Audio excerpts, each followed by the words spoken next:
एक लम्हे के लिए मेरी खोपड़ी घूम गई। एहसान को अगर कोई बात करना थी तो वो खुद यहाँ आ सकता था। हम सबको वहाँ तलब करने की क्या ज़रूरत थी। मैं मुलाजिम को कोई सख्त जवाब देने ही वाला था, मगर मैंने बहुत मुश्किल से खुद पर काबू पाया और कहा, अच्छा तुम चलो, हम लोग अभी आते हैं। मैं इस मौके पर किसी की मुखालफत मोल लेना नहीं चाहता था। ड्राइंग रूम में हुमायूं मिर्ज़ा को देख कर मुझे जहनी तौर पर धचका पहुँचा, मगर मैंने कुछ जाहिर ना होने दिया और ज़बरदस्ती मुस्कुरा कर बोला, अच्छा तो यहाँ पुलिस कमिश्नर भी मौजूद हैं, अगर तुम्हें कोई एतराज़ है तो चला जाता हूँ। हुमायूं मिर्ज़ा भी मुस्कुरा कर बोला, मुझे भला क्या एतराज़ हो सकता है। मैंने हंस कर कहा, तुम तो बादशाह हो इस इलाके के, आपकी बातों में चाय ठंडी हो जाएगी।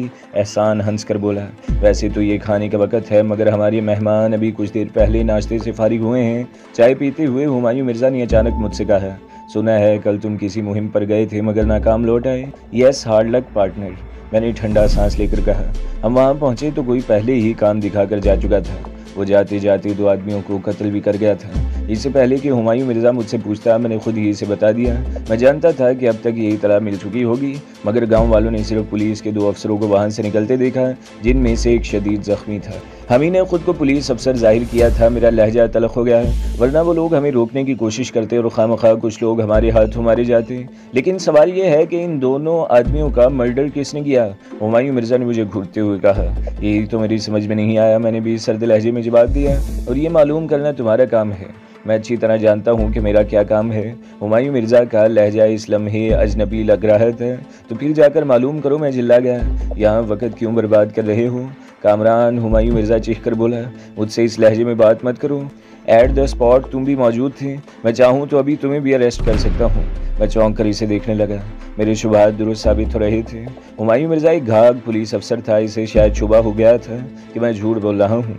मैंने तपे हुए लहजे में कहा, तो फिर इंतज़ार किस बात का है। मुझे हथकड़ियाँ लगाओ और ले जाओ यहाँ से। तुम क्या समझते हो मैं ऐसा नहीं कर सकता। हुमायूं मिर्ज़ा बिपर गया। कोशिश करके देख लो, मैंने सर्द लहजे में कहा। ये मत समझो कि तुम खान साहब के घर में हो तो मैं बिल्कुल ही बेबस हो गया हूँ। मैंने तुम्हें अपना दोस्त कहा है, बस इसलिए मैं तुम्हारा ख्याल कर रहा हूँ। हुमायूं मिर्ज़ा ने कहा। मैं तल्खी से मुस्कुराया और जवाब में कुछ कहना चाहा, मगर एहसान ने हाथ उठाकर मुझे रोक दिया और हुमायूं मिर्ज़ा से बोला, या आपने किस किस्म की बातें शुरू कर दी। आप तो जब कोई मुझसे झूठ बोलता है तो मुझसे बर्दाश्त नहीं होता। हुमायूं मिर्ज़ा ने इसकी बात काट दी। मैंने अब तक कदम कदम पर इसकी हेल्प की है और ये हम ही को धोखा दे रहा है। बाय द वे, तुम्हारे साथ क्या प्रॉब्लम है, ये मेरा प्रॉब्लम है कि मुझे वहाँ से कुछ मिला या नहीं। मैंने तलख लहजे में कहा, इन चीज़ों में तुम क्यों इंटरेस्टेड हो। My foot. हुमायूं मिर्ज़ा बिफर कर बोला, मुझे कोई इंटरेस्ट नहीं है। मुझे गुस्सा तो सिर्फ इस बात पर आ रहा है कि तुम मुझसे असलियत क्यों छुपा रहे हो। तुम्हारा एक आदमी भी तो मेरे साथ था, तुम इसी से असलियत क्यों नहीं मालूम कर लेते। हुमायूं मिर्ज़ा बेसाख्ता मुस्कुराने लगा। मुझे सिर्फ ये बता दो कि जब वहाँ कोई नहीं था तो विजय ज़ख्मी कैसे हुआ। क्या वहाँ मरी हुई किसी लाश ने इसे गोली मार दी। ये मैंने कब कहा कि वहाँ कोई मौजूद नहीं था। मैं डिटाई का मुजाहिरा कर रहा था। जाहिर है जिसने इन दोनों आदमियों को कत्ल किया है, इसी की वजह से विजय ज़ख्मी भी हुआ होगा। मैं सिर्फ ये कहना चाहता हूँ कि मैंने हमलावर की शक्ल नहीं देखी। ओके, मैं तुम्हारी इस बयान पर यकीन कर लेता हूँ। हुमायूं मिर्ज़ा ने कहा और उठ खड़ा हुआ। मुझे असल में गुस्सा आ गया था कि तुम, अगर कोई बात बुरी लगी हो तो माफ़ कर देना। इसने माजरत खाना अंदाज में कहा और रुखसत हो गया। मेरी समझ में इसका रवैया बिल्कुल नहीं आया था। इसके दोस्ताना अंदाज से भी मुझे मुनाफिकत की बू आ रही थी। मैं भी सर झटक कर उठ खड़ा हुआ। कहाँ चले। एहसान ने कहा, मैं अपने कमरे में जा रहा हूँ। मैंने इसे मज़ीद बोलने का मौका नहीं दिया। चलो तैमूर, मैंने तैमूर से कहा और किसी की तरफ देखे बगैर ड्राइंग रूम से निकल गया। तैमूर और कांता मेरे पीछे पीछे थे। तैमूर भी खासा फिक्रमंद दिखाई दे रहा था। कमरे में पहुंचकर वो खुद कलामी के अंदाज में बोला, मेरी तो समझ में नहीं आ रहा है कि ये सब क्या हो रहा है। यकीन नहीं आता कि वही हुमायूं मिर्ज़ा है जो तुम्हें साथ मिलाने को मरा जा रहा था। मैंने ख़तरा पहले ही भांप लिया था। मैंने कहा था ना कि सब अपने अपने मफाद के ग़ुलाम हैं। तुमने देखा नहीं, एहसान भी तज़ब्ज़ब में था। शायद खान साहब की तरफ से किसी हिदायत का इंतज़ार है इसे। वो फौरी तौर पर हुमायूं मिर्ज़ा से भी नहीं बिगाड़ना चाहता, वरना हुमायूं मिर्ज़ा को टोक सकता था कि यहाँ ऐसी गुफ्तगू मत करो। फिर तुमने क्या सोचा है, तैमूर ने पूछा। सोचना क्या है, हम आज ही रात यहाँ से निकलने की कोशिश करेंगे। मैंने जवाब दिया, हम यहाँ से पहले बम्बई जाएंगे, फिर दिल्ली का रुख करेंगे। मेरा ख्याल है कि हम अलग-अलग सफ़र करें। तैमूर ने कहा, तुम बम्बई चले जाओ, मैं किसी और शहर की तरफ निकल जाता हूँ। इनमें से कोई हमारा पीछा भी करेगा तो कंफ्यूज हो जाएगा। ठीक है, तुम आगरा की तरफ निकल जाओ, मैं और कांता बम्बई चले जाएंगे। यहाँ से रवानगी के ठीक 1 हफ्ते बाद तो मुझे दिल्ली के रेलवे स्टेशन पर मिलना। शाम के 7 बजे हम लोग रवानगी के लिए तैयार थे। अचानक दरवाजे पर दस्तक हुई और विजय अंदर आ गया। इसके चेहरे पर जर्दी खुंडी हुई थी, मगर चाल से कमज़ोरी या नकाहत जाहिर नहीं हो रही थी। कैसे हो विजय, मैंने पूछा। अभी तुम्हें आराम की ज़रूरत है। मैं इतना नाजुक नहीं हूँ कामरान साहब, विजय ने कहा। अब मैं बिल्कुल ठीक हूँ। फिर वह चौंक कर बोला, क्या आप लोग कहीं जा रहे हैं? हाँ विजय, मैंने जवाब दिया। हम लोग 2-4 दिन के लिए आउटिंग पर जा रहे हैं। ज़रा जग्गू के गांव तक जाएंगे, हो सकता है ग्लोरिया वहां पहुंच गई हो। ग्लोरिया, विजय ने हैरत से दोहराया। मैंने शायद तुम्हें पहले बताया नहीं, या फिर तुम भूल गए हो। ग्लोरिया भी हमारी साथी है। वो पिछले दिनों हमसे बिछड़ गई थी। मैं भी आपके साथ चलूँगा, विजय ने कहा। फिर जल्दी से बोला, देखिए इनकार मत कीजिएगा, मैं अब बिल्कुल फिट हूँ। सूरत हाल को समझने की कोशिश करो विजय, मैंने नरम लहजे में कहा। हुमायूं मिर्ज़ा को शुबा है कि मैं विनोद पांडे के गांव से खाली हाथ नहीं आया हूं। वो अब तुमसे भी पूछगछ करेगा। अगर तुम भी हमारे साथ निकल गए तो उसका शुबा यकीन में बदल जाएगा। कुछ भी हो कामरान साहब, विजय ने फैसला कुन लहजे में कहा। मैं भी आपके साथ चलूँगा। इसे भी साथ ले चलो, तैमूर ने फ्रेंच में कहा। हमारे जाने के बाद ये भी हो सकता है कि हुमायूं मिर्ज़ा इस पर 3rd डिग्री इस्तेमाल करे और विजय ज़ुबान खोल दे। मैं एक लम्हे के लिए सोच में पड़ गया। विजय यूं भी इन्हीं का आदमी था। इसने अगर अभी तक ज़ुबान नहीं खोली थी तो इसका मतलब ये नहीं था कि वो आइंदा भी हमारी फेवर करेगा। हो सकता है वो खुद ही हुमायूं मिर्ज़ा को सब कुछ बता दे। मैंने पुरख्याल अंदाज में कहा, तुम ठीक कहते हो, हम इसे यहाँ छोड़ने का रिस्क नहीं ले सकते। फिर मैं उर्दू में विजय से मुखातिब हुआ, ठीक है तुम भी हमारे साथ चलो। मैं कांता से बोला, विजय के ज़ख्म पर वो सफूफ लगा दो जिससे ज़ख्म बहुत तेज़ी से भरता है। विजय ने इस वक्त जिस्म पर चादर लपेट रखी थी। कांता ने अपने बक्स से वो सफूफ निकाला और विजय से चादर उतारने को कहा। फिर कांता ने इसकी बैंडेज भी खोल दी और बहुत महारत से जादुई सफूफ विजय के जिस्म पर छिड़क दिया। अब पट्टी बांधने की ज़रूरत नहीं है, ये सफूफ कल एक दफ़ा और छिड़कूंगी, फिर तुम बिल्कुल ठीक हो जाओगे। मुझे तो अभी अपनी तकलीफ़ कम लग रही है, विजय हंस कर बोला। अब जाकर शर्ट वगैरह पहन लो, तैमूर ने कहा। विजय चादर लपेट कर जल्दी से बाहर निकल गया। मैं अपने आप तैयार था, मगर मुझे यह खदशा भी था कि शायद एहसान मुझे वहाँ से जाने न दे। मैंने तैमूर से कहा, ज़रा एहसान को यहाँ बुलवाओ। तैमूर चंद मिनट बाद एहसान को ले आया। हमारी तैयारी देखकर एहसान चौंक उठा और बोला, क्या बात है कामरान, तुम कहाँ जा रहे हो? यार मैं यहाँ बेड रेस्ट करने तो नहीं आया, मैं अब ग्लोरिया को तलाश करूँगा। ज़रा हमारी गाड़ी निकलवा दो। खान साहब शायद इस बात को पसंद न करें, एहसान ने दबे दबे लहजे में कहा। मेरी तरफ से माफ़ी मांग लेना इनसे। मैंने ग्लोरिया को तलाश करने के बाद दोबारा यहाँ आना है। ग्लोरिया को हम लोग भी तो तलाश कर सकते हैं, एहसान ने आहिस्ता से कहा। हुमायूं मिर्ज़ा वाली हरकतें मत करो एहसान, मैं झिंझलाते हुए बोला। तुमने मुझे दोस्त कहा है और मैं भी तुम्हें दोस्त समझता हूँ। प्लीज़ मुझे रोकने की कोशिश मत करो, मैं तो तुमसे रिक्वेस्ट कर रहा हूँ, एहसान ने कहा। बाहर तुम्हारे लिए ख़तरा है। ख़तरा ख़तरा ख़तरा, मैं बिफर कर बोला। तुम लोग करना क्या चाहते हो? मैं चूड़ियाँ पहन के बैठ जाऊँ? मैं पिछले कई सालों से मौत से आंख मचोली खेल रहा हूँ। अगर मेरी मौत इसी तरह लिखी है तो इसे ना खान साहब टाल सकते हैं ना हुमायूं मिर्ज़ा। मेरी आवाज़ कुछ ज़्यादा ही बुलंद हो गई थी। मेरी गाड़ी मंगवाओ, मैं अभी जाऊँगा। मेरी मजबूरी को समझने की कोशिश करो कामरान, एहसान भी तेज़ लहजे में बोला। मैं इस वक्त तुम्हें नहीं जाने दूंगा, मेरी दोस्ती का लिहाज कर लो। देखो एहसान, इस वक्त मुझे मत रोकना, मैं सर्द लहजे में बोला, वरना मैं ना तुम्हारा लिहाज करूंगा ना तुम्हारी दोस्ती का। मेरी गाड़ी मंगवाओ वरना मैं इसका भी इंतज़ार नहीं करूंगा। मैं तुम्हें नहीं जाने दूंगा। एहसान के अंदाज में गुस्सा और बेबसी की मिली जुली कैफियत थी। वो झपट कर मेरे सामने आ गया। मेरी खोपड़ी एकदम घूम गई। मैंने इसके मुंह पर इतना ज़ोरदार थप्पड़ मारा कि वो लड़खड़ाता हुआ खुले दरवाजे से बाहर जा गिरा। मैं भी इसके पीछे झपट कर बाहर निकला और गिरेबान पकड़ के इसे दोबारा खड़ा कर दिया। इसी वक्त कॉरिडोर में भागते हुए कदमों की आवाज़ें सुनाई दी और 4 मुसल्ले आदमी वहाँ पहुँच गए। मैंने एहसान को इन पर उछाल दिया। एहसान इनमें से 2 आदमियों को साल लेकर ढेर हो गया। बकिया 2 में से एक ने फुर्ती से पिस्टल निकाला और सरहद से इसे लोड किया। फायर मत करना, एहसान चीख कर बोला और आहिस्ता आहिस्ता खड़ा हो गया। इसके चेहरे पर मेरी उंगलियों के निशान उभर आए थे और होंठों से खून बह रहा था। इसने हथेलियों की पुश्त से होंठ साफ करते हुए अपने एक आदमी से कहा, कामरान साहब की गाड़ी पोर्च में ले आओ। फिर बहुत दुखी लहजे में मुझसे बोला, मुझे तुमसे ये उम्मीद नहीं थी कामरान, तुम तो दोस्त और दुश्मन की तमीज़ ही खो बैठे हो। खैर एक वक्त आएगा कि तुम्हें मेरी बातें याद आएंगी। इस वक्त तुम्हें एहसास होगा कि एहसान तुम्हारा दोस्त था या दुश्मन। इसकी आंखों में आंसू आ गए और वो बेख्तियार मेरे सीने से लग गया। अल्लाह तुम्हें अपनी अमान में रखे। जाओ अब देर मत करो, गाड़ी पोर्च में पहुंच चुकी है। मैंने एहसान की तरफ देखे बगैर तैमूर से कहा, अपना सामान उठा लो। इसी वक्त विजय भी तैयार हो गया। हैरत अंगेज़ तौर पर वो पहले की निस्बत खासा बेहतर नज़र आ रहा था। एहसान ने हैरत से पूछा, तुम कहाँ जा रहे हो विजय? मैं भी कामरान साहब के साथ जा रहा हूँ, विजय ने नज़रें झुकाकर कहा। एहसान ने सवालिया अंदाज में मेरी तरफ देखा। मैंने आहिस्ता से इस बात में गर्दन हिला दी। एहसान ने कुछ कहना चाहा मगर फिर सख्ती से होंठ खींच लिए। हम लोग पोर्च में आए तो वहाँ हमारी गाड़ी मौजूद थी। तैमूर और कांता ने डिग्गी में सामान रखा। फिर तैमूर ने ड्राइविंग सीट संभाल ली। विजय इसके साथ पैसेंजर सीट पर बैठ गया। मैं और कांता पिछली सीट पर बैठे तो तैमूर ने इंजन स्टार्ट किया और फ़ौरन ही गाड़ी आगे बढ़ा दी। गेट से बाहर निकलने के बाद मैंने सुकून का सांस लिया। मैंने मुहतात अंदाज में इर्द गिर्द का जायज़ा लेते हुए विजय और तैमूर से कहा, तुम लोग भी अपनी आंखें खुली रखना, मुमकिन है कोई गाड़ी हमारा ताक़ुब करे। काफ़ी दूर जाने के बाद भी किसी गाड़ी ने हमारा पीछा न किया तो मैं कुछ मुतमईन हो गया। अब क्या प्रोग्राम है? तैमूर ने यूँ पूछा जैसे हम तफरीह के लिए निकले हैं। प्रोग्राम में थोड़ी सी तब्दीली करना पड़ेगी, मैंने कहा। मुझे और कांता को तुम किसी ऐसी जगह उतार दो जहाँ से कोई सवारी मिल सके। तुम और विजय जग्गू के गाँव चले जाओ, हो सकता है ग्लोरिया के बारे में वहाँ से कुछ मालूम हो जाए। फिर मैं पुरख्याल अंदाज में बोला, आज एतवार है, तुम अगले एतवार को मेरा वही इंतज़ार करना जहाँ मैंने बताया था। अगर हम लोग अगले एतवार को वहाँ न पहुँच सके तो उससे अगले एतवार को पहुँचेंगे। इसके बाद तुम रोज़ाना शाम 5 से 8 बजे के दरमियान वहाँ मौजूद रहना। हाँ, वहाँ तुम इसी गाड़ी में जाना और कहीं रुक कर गाड़ी को अच्छी तरह चेक कर लेना कि इन लोगों ने इसमें कोई ऐसी वैसी डिवाइस तो नहीं लगा दी जो इन्हें हमारी मौजूदगी की खबर दे। बस हमें यही उतार दो। मैंने एक तरफ सड़क पे रुकने का इशारा किया। मैं हस्बे आदत पूरी तरह मुसल्लत था। तैमूर ने मुनासिब सी जगह देखकर गाड़ी रोक दी और बोला, कांता के सूटकेस में एक फोल्डिंग राइफल भी है। फिर हमारे साथ साथ विजय और तैमूर भी गाड़ी से उतरे। तैमूर ने डिग्गी खोलकर कांता का और मेरा सूटकेस उतारा और बोला, wish you best of the luck Kamran. इन दोनों के रुखसत होने के बाद मैंने एक टैक्सी पकड़ी और ड्राइवर से किसी माकूल होटल चलने को कहा।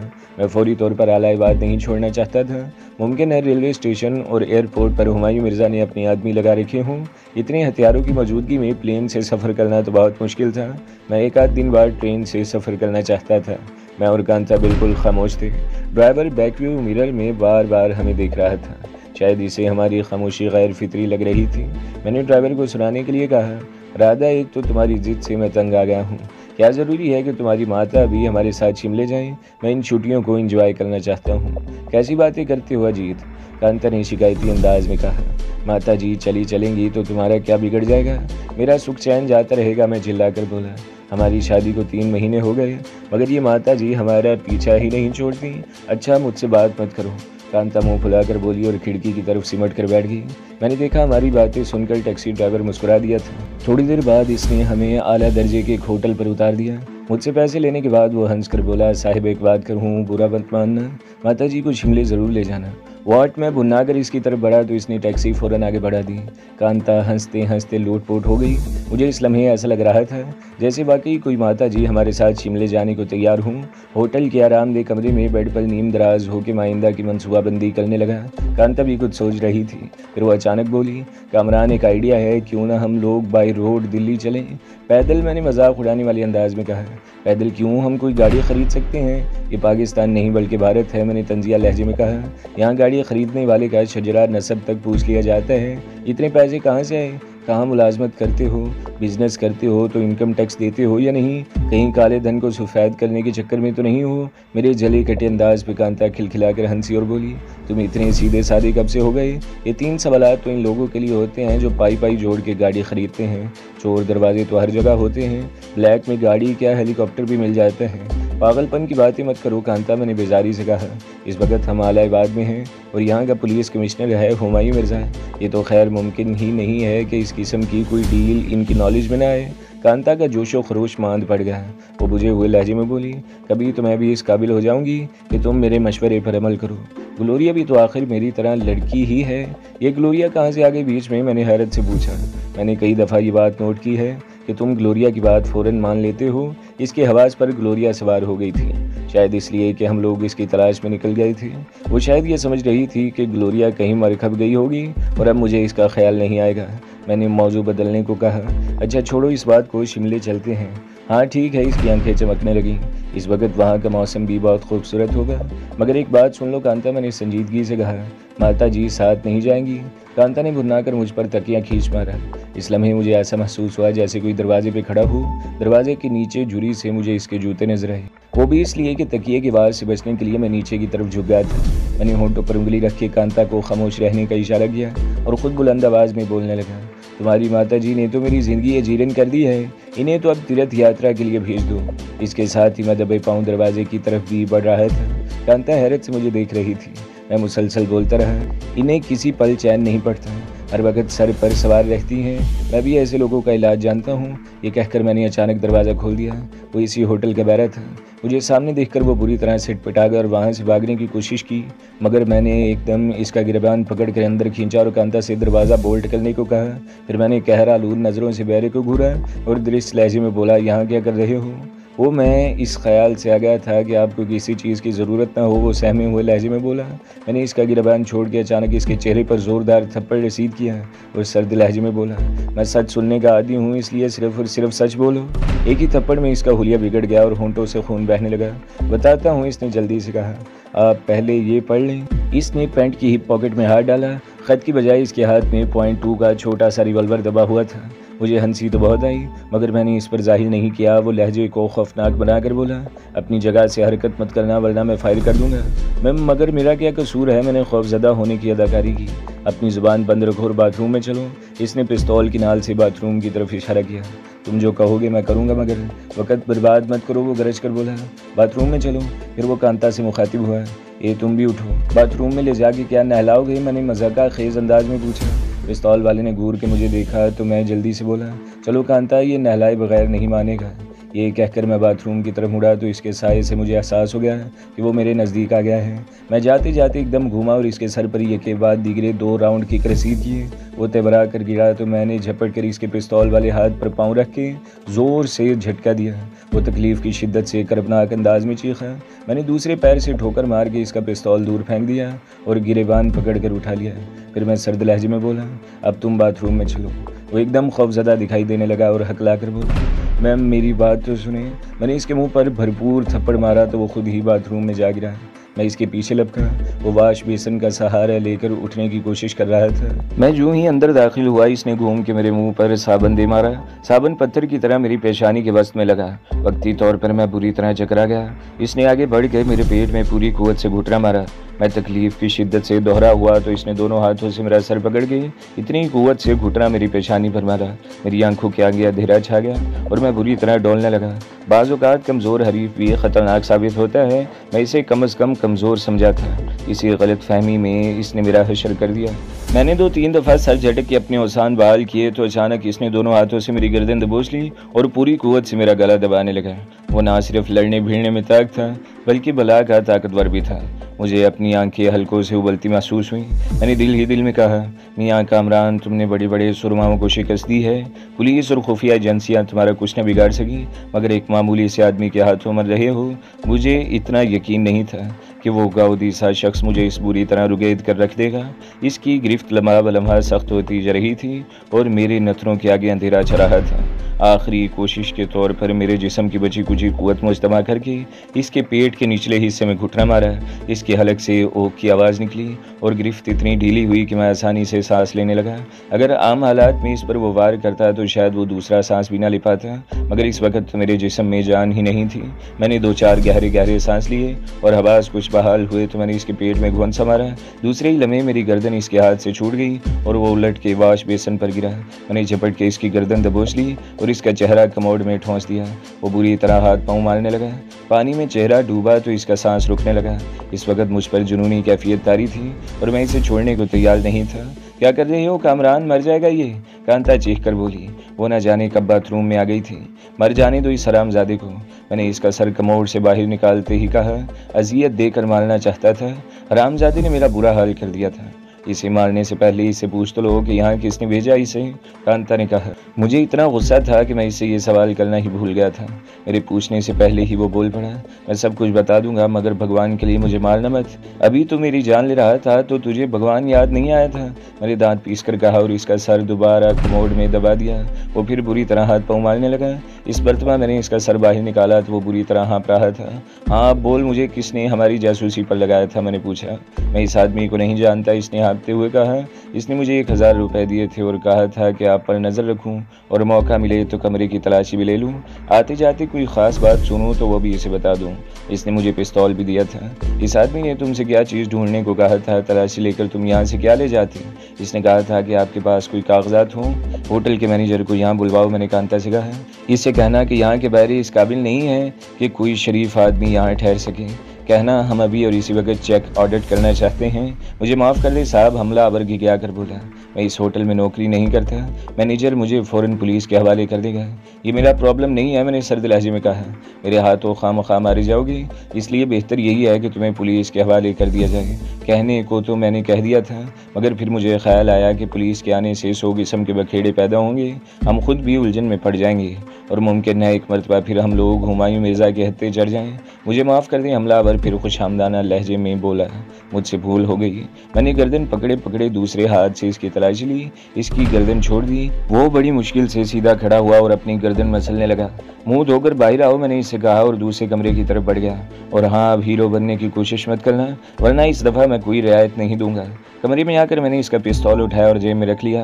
वो 22 बोर का छोटा पिस्तौल था। इस किस्म के पिस्तौल ख़वातीन अमूमन अपने पास रखती हैं। शेखर बाथरूम से निकला तो इसकी हालत काफ़ी बेहतर थी, बस इसे चलने में तकलीफ़ हो रही थी। शायद मेरा घोंसा इसकी पसलियों और पेड़ में कुछ ज़्यादा ही ज़ोर से लग गया था। तुम इस आदमी का हुलिया बता सकते हो जिसने तुम्हें इस काम पर लगाया था? मैंने पूछा। वो दरमियाने कद और मजबूत जिस्म का आदमी था, कोट पैंट पहने हुए था और अपनी गाड़ी में आया था। शेखर ने जवाब दिया। इसकी रंगत सुर्ख सफ़ेद थी और चेहरे पर घनी स्याह मूंछें थी। हुलिये से तो कोई बड़ा बिजनेसमैन लग रहा था। वो कौन हो सकता है? मैं भिड़भिड़ाया। फिर शेखर से पूछा, तुम्हें कुछ अंदाज़ा है कि वो हिंदू था या मुसलमान? नहीं साहब, आदमी टाई और सूट में हो तो ये बताना मुश्किल है कि वो हिंदू है या मुसलमान, शेखर ने जवाब दिया। मैंने जेब में हाथ डालकर नोट निकाले और 2000 इसकी तरफ बढ़ा के बोला। इसने 1000 रुपये दिए थे ना, मैं 2000 दे रहा हूँ। मेरा एक काम करो, वो दोबारा तुम्हारे पास आए तो इसे किसी बहाने से यहाँ ले आना, मगर इससे पहले फ़ोन पर मुझे ज़रूर इतला दे देना। तो दोस्तों, अगली किस्त सुनने के लिए हमारे चैनल को ज़रूर सब्सक्राइब करें, वीडियो को लाइक करें और बेल के आइकन पर भी क्लिक कर दें ताकि हर जो आने वाली वीडियोज़ हैं वो आपको सबसे पहले मिलती रहें।